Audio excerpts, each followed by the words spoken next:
I feel like I was in a dark cave for weeks. So your exceedingly nerdy friend has been bugging you for over 17 years to play D&D. After nearly 2 decades of this guy constantly nagging you, and after he creates a D&D YouTube channel, you decide, you know what, that annoying nerdy guy moved to a different city. I'm gonna play D&D. Then I'm gonna tweet another far more popular D&D YouTuber and ask her what my first character should be. I'm not bitter. First-time players always ask this question. Many of them are not acquainted with the fantasy tropes, so you can't just say you can be Aragorn or Fafnir and the Grey Mouser. So, real talk. Who here has actually read Fafnir and the Grey Mouser? I literally only found out about them because they're in this book. First edition. With Cthulhu. Hi, I'm Legal Kimchi, and I hold grudges for life. And this is some DM good gaming. So there are 2 follow-up questions I like asking when a new player comes to me and asks what class they should play. First, do you have a character you're thinking of emulating? Second, do you want to cast spells? The first gets straight to the point. Mostly this is an avenue taken by fantasy or geek aficionados who are dipping their toes into the world of Dungeons & Dragons. They want to take the role of their favorite character from some media, and they want to do more than just passively enjoy the character. They want to mix themselves with that character, become the author. As a person more experienced with the game, I can usually figure out what would fit best in that role. If a person comes to me and wants to emulate any of the Lord of the Rings characters, apart from Gandalf, you're probably looking at a fighter or ranger. If you're looking to emulate Korra or Aang from Avatar, you're probably looking at a monk. Miyamoto Musashi? Fighter again. Vin from Mistborn? Monk rogue? Sometimes the character fits nicely into a role that makes sense. Conan the Barbarian has a character class in his name. That's convenient. If a person doesn't have any idea what archetype they want to play, then the next question is to ask them whether they want to cast spells, do magic, fling fireballs.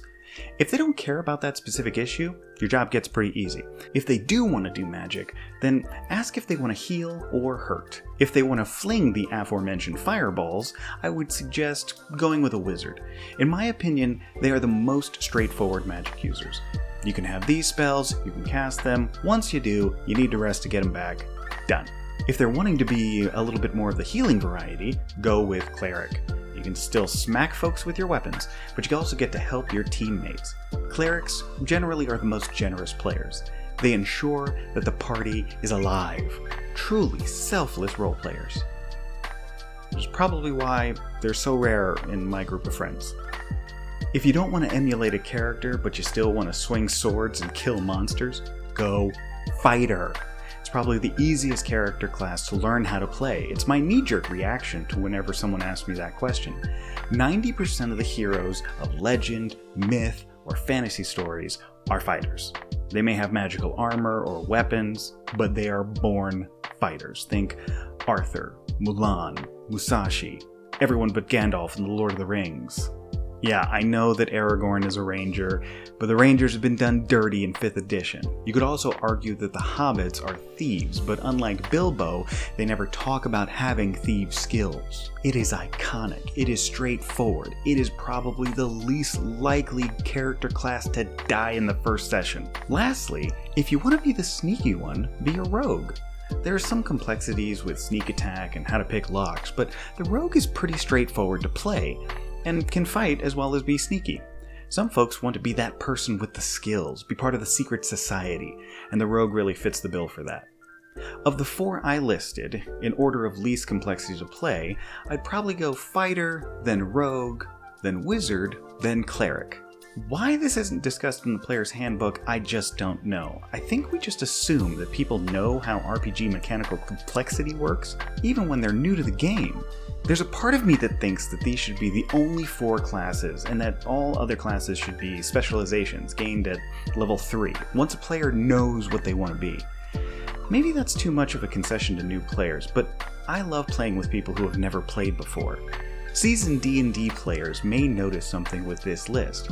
They're basically the first 4 classes from the original D&D. Going back to OD&D, Fighting Man, Magic User, Cleric, and then later through a supplement, Thief, were the first 4 classes introduced. not counting the race classes like elves, dwarves, and halflings, which used to be classes as well as races. These are the basics for a reason. They're the core concepts in a single class.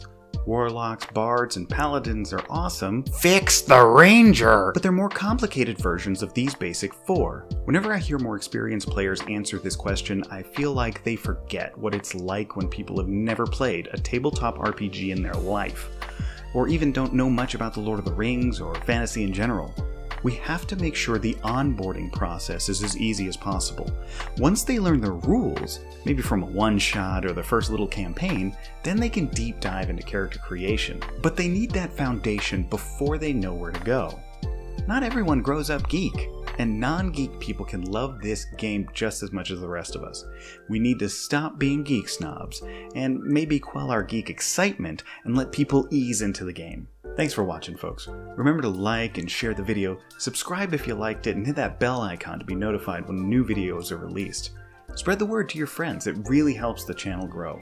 If you have questions or suggestions for an upcoming video, comment down below, and I may respond in a future video. And remember, folks, roll dice, roll play, and roll with it.